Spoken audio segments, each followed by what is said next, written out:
Families of victims of police brutality and human rights crusaders took their anger outside Parliament's buildings. The protesters, drawn from low-income urban areas, presented a petition to the Mathare Member of Parliament, Honorable Anthony Olouch, over cases of police brutality. They want the government to operationalise the Prevention of Torture Act and the National Coroner Service Act, which they say will resolve unending cases of police assault and killings in the country. Enough is enough.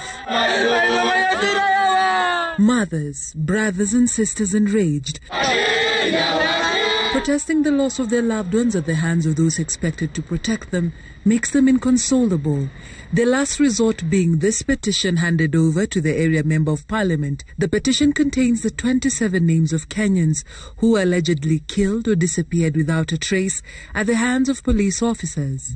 All forms of extortion, corruption, beatings and unlawful killings are violations of Kenyan laws, the Constitution and international human rights law. These cases, they target urban poor areas, and with the extension of curfew for another 30 days, there is concern that the brutality and corruption may continue.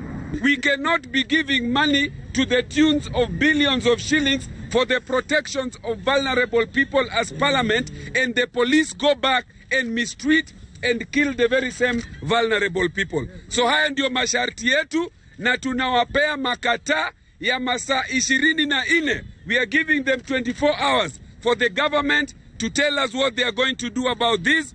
In their petition, the group demands that the President ensures that a zero-tolerance policy is effected against any officer who extorts, bribes, assaults or unlawfully kills civilians. They are also demanding for every incident to be probed by the Independent Policing Oversight Authority (IPOA) with a view of prosecuting perpetrators and possible restitution for the victims.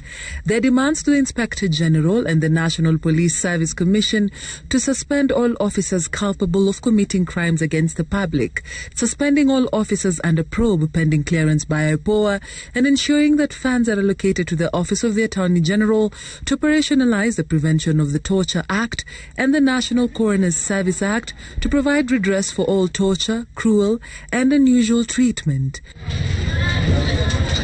Early in the day, Amnesty International officials come to Tiasin Moyo's home in Kiamaiko to pay their respects to the 13-year-old boy who was shot dead while standing on the balcony by a police officer who was later arrested. Sasa inaenda wiki moja, huyu mtu mimi sijamuona mahakamani ama sijamuona kizimbani.